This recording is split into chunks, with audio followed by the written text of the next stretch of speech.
And today I finally returned to the recording business. So I actually had to record last, what is it? I don't know, Sunday or Friday. Anyway, one of those 2 times, so because my videos were done. But that was Europa Universalis with the Warring States mod installed. And for that I'm planning on doing a suicide ending, because, well, we kind of are the superpowers now. So we're gonna see how much aggressive expansion we can take. Aggressive expansion can take before the whole world starts coalition against us and ending our imperial ambitions right there in Europe. However, today we will start another imperial ambition. So, as you may know or not know, Rome Total War 2 has released some free DLC, and it's called the Imperator, or the, what's it called again? My apologies. Imperator Augustus, however. Giving you a different time setting. So it's basically at the time when, not really sure if you ever watched the series Rome, because it is very nice. It's basically what happens after the first or second season. I don't know. I mean, I've watched it, but it's been quite some time ago. It's a great series. So just Rome, search it. Netflix or whatever you use to watch series. Not really sure if it is an HBO or not HBO, but I'm not really sure which company made it. However, it's a worthy watch. So, and in this stage, basically what happened, Caesar, I believe, became emperor, got killed, got slaughtered by his closest friend, Brutus, and from there on, a power struggle erupted. So basically, his successor, that would be Octavian, I believe, this is just the top of my head. Octavian had to basically fight Antony, which was the best friend or closest general to Caesar himself. Or they never really came along. And in the series of Rome, this is very well explained. I'm not really sure if it actually is the true story, because, well, not really sure at all. However, just gonna go off this story. So. And what happened was, so there were 3 powerful men. So there was Lepidus, there was Octavian, and there was Antony. Octavian really was like the son of Caesar, or a son of Caesar, not really, a son, or regarded as a son. Anyhow, he figured he was the successor of the Roman Empire. However, he had to basically divide Rome in 3 pieces, and then Pompey came along, and Pompey is a completely different story, because, well, during this power struggle, the Senate never really liked being put out of place, because, well, the Senate kind of goes for a republic and not for a dictatorship, and they basically ran to Pompey. So it actually says here, and in this, in here they gave him the navy, and from there, he kind of ponned along. However, regardless of how well or how not well, although I remember that series, let's just jump in. So, I don't know. Everyone kind of has hard feelings against Rome 2, because, quite frankly, the start was kind of shittish or shitty, and the patches came and came and came, and after year or 2 years, I think it's been 2 years by now, or a year, not really sure. Don't really do research much. However, after such a time, you kind of think it's time to kind of fix it. So let's just try it, and hopefully it's a blast. You are my son, but I've done all I can to protect you.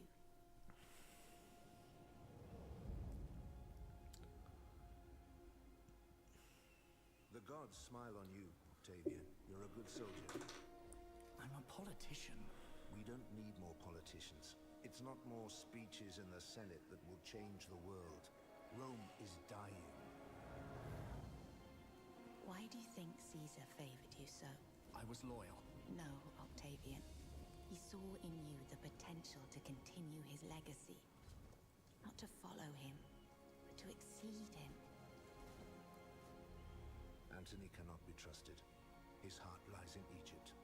We must confront the reality that civil war is inevitable.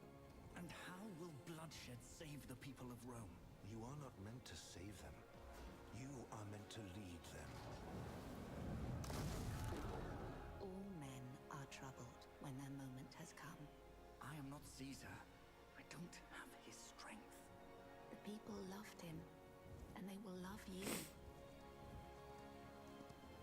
You can't think like an ordinary man. You must reach beyond mortal ambition and do what has never been done.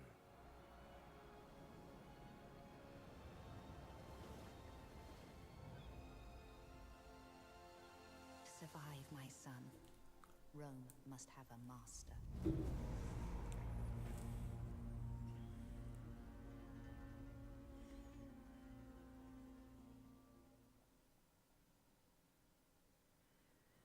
From your central Mediterranean seat of power, nothing is beyond your reach. Tread carefully, however, for the closest shores are controlled by the Second Triumvirate, who hate and fear you. Attack now, and you may face retribution from them all, so bide your time. Such a tenuous alliance will surely collapse, and you can then pick off your adversaries one by one. Your useful strategic location could even be used to broker a deal with Mark Antony, as the enmity between you is surpassed only by mutual hatred of Octavian, heir to your oldest foe. Rise, son of Neptune. There will be a Pompeius Magnus once more. So there we are. Of course, I figured let's try the hardest starting position, because from this you kind of go two ways, I think. So maintain 40 units in total. Well, we'll do. We will buy time. I mean, we'll just have to wait a little bit and see how far that alliance of them breaks, because I've been playing it for like 2 turns just to check out kind of how it was, a little bit the starting position, but didn't really do much here. However, in that attempt, I went for Carthage. It's not really that nice, because you land here, you're kind of fucked, because he has a shit ton of client states who are eager to help. And you're not per se fucked, but it's not really that interesting. So instead, we'll just very simply build up our economy, and then instead of going south, southwest, we'll just go up to boot, and hopefully we can ally with Mark Antony, because Antony is actually one of my more favorite characters in that series. So, and for that, we so let's just first okay, thank you. Let's just check out our forces. So we've got a spy here, and then we've got our first navy, which is actually quite a strong navy, basically because of these artillery fleets or boats. And then there's a second navy, so we've got the classics, or classes first, Rapex, and classes second, Invicta. And it's not as powerful, just misses one ship. There you go, one artillery Queen Cream. And then we've got our small, Legio first Fidelis, however you want to pronounce it. But it's not really that strong, because, well, it has, Vigiles, and, okay, well, Vigiles, I mean, they've got, let's see, bonus versus large, okay, charge bonus, melee defense, armor, they are there, and especially, I'm really want to test spear units as I want to test their value, because quite frankly I've never really liked spear units. No, not sabotage. Just watch how Cossentia looks, please. But I never really liked them, because in Rome 1 you start off as the House of Julii. You start off with one Terraria unit, and of course they are good against fighting cavalry, but that's like about it, in my opinion. That is, especially when I played as not Gauls but the Averni. They start off with a shit ton of spear units, and the first time he actually encounters a unit with swords, you just get cut to pieces, which is not nice, not at all. But that is just yeah, that's just the first game impression. So hopefully, and let me just come back to my point, because Attila Total War has been announced, and that seems like a very good successor, because it's basically the same engine, or it is the same engine, I think. I mean, yeah, I'm gonna go and say it is the same engine. And so they kind of had already these blueprints, so they didn't really have to redraw the maps, reanimate the water, add a new physics, or they could start from that. And yeah, it looks promising, because well, all those patches, well, they don't have to redo them, so we might actually see a day one succeed, day one play enormous battles, all hail the Total War franchise. Would be nice for once, to have a flawless launch. However, you never know with people. So we've got 5,000, I suppose, treasury current in treasury, and it's not really telling us what is. Okay, so let's just say 5,000 gold pieces, not 5,000, and we'll get 1770.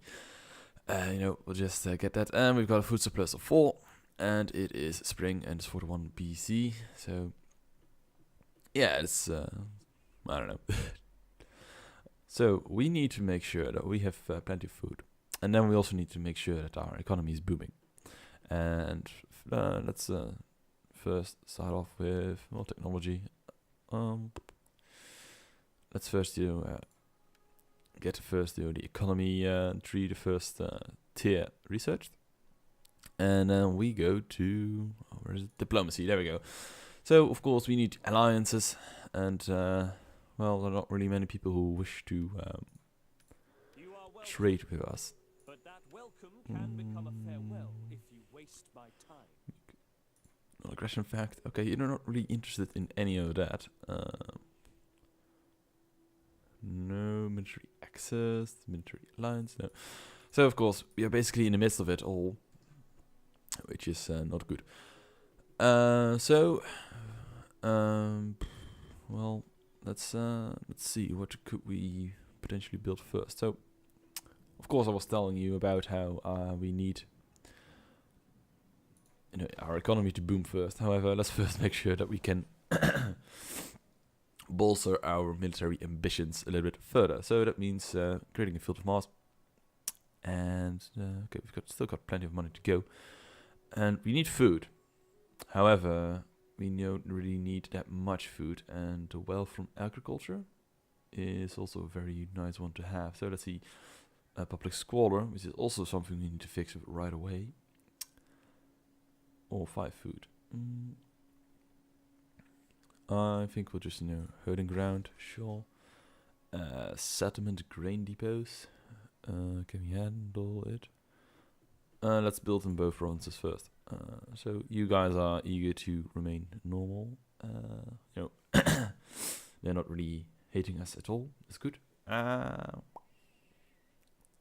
Food, squalor, wealth from agriculture. Because, well, I'm not really sure how much the AI is willing to cross the seas. I think they are very willingly. So, what is the difference between you two? So provides garrison, okay, and what else? So growth per turn is increased. Let's just make this a civil colony. Of course, we already have the military wharf here. That's good, and we have 100. Okay. We will move our navies. We'll just move our navies in a defensive stance. So, of course, from Carthage, they'll probably launch an attack on us. When I played, it was most certainly. We are not getting an edict, of course. We never do. And the edict will give us food and public order. That's a good one to have for now. And we can only have one edict, apparently.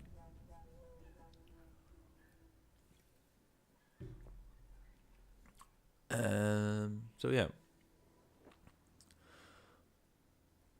So the first few turns will just be very simple build up our economy and make sure that we can have. Okay, there we already go. One of the alliances has been broken with Octavian and Antony, and has been between these factions has been broken. Excellent. So, and also with Lepidus Rome. Interesting.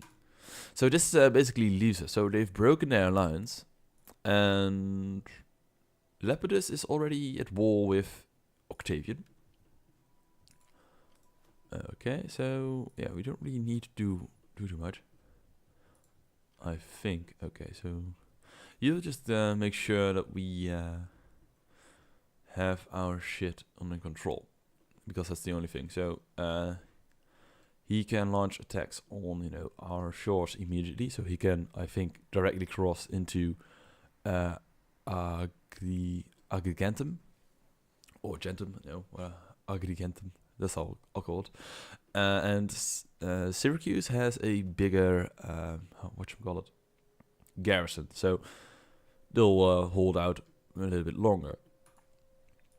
And of course, we've got our bread and games here. Let's now try to go on the diplomacy side with, on the media still somewhat liking us, but they are the client state of Lepidus. Antony, dear old friend. Do not waste time on pleasant. Still don't want to trade, and that's probably because we are quite hostile toward each other. Lepidus, dear friend. Greetings in Nope. the name of Okay, I suppose we will get bonuses for fighting an enemy of theirs. So we got some money to work around with this turn, and we will have to create. Let's see. Let's go for civil settlement, farming settlement, or market settlement.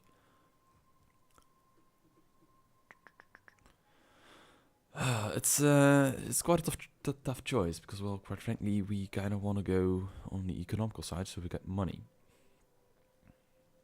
And on the other side, you kind of need food, so you need to balance that one quite well.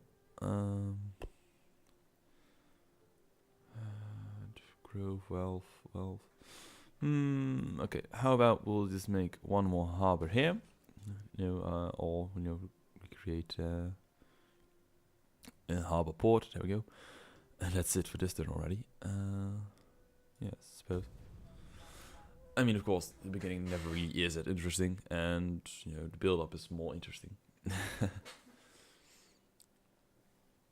However, once we've got our field of Mars, we can create a second army. We won't really create one full stack army because that would be a little bit ridiculous. Okay, someone has been wounded, and that's oops. He just exposed. Okay, and she is dead, or she's wounded. I mean. Yeah, construction complete. Field of Mars, excellent. House expands. Nice. Okay. Let's just check diplomacy one more time. And okay, so we are basically remaining in the fray a little bit. Okay, so we've got some more money to work around with. The Field of Mars has been completed though, so we might want to do something with it. Oh yeah, red doesn't really help me that much. Field of Mars. Let's see. Unlocks new generic cavalry and first cohort, auxiliary infantry and war dogs. Not really that interested just yet, because, well, quite frankly, once we take Consentia, we will, I'm not really sure. So, of course, we'll just have to take some more turns, because once they actually attack, we can actually repel quite easily. I mean, we've got our army quite concentrated. We can see him coming. So from the seas, we've got everything covered. He won't come from the north just yet. I mean, I hope. Fingers crossed. And otherwise, we are fucked. So let's stall the creating of more the units. Civil settlement, food, public order. Yeah, sure. Let's make that. And next turn. It's not that interesting just yet.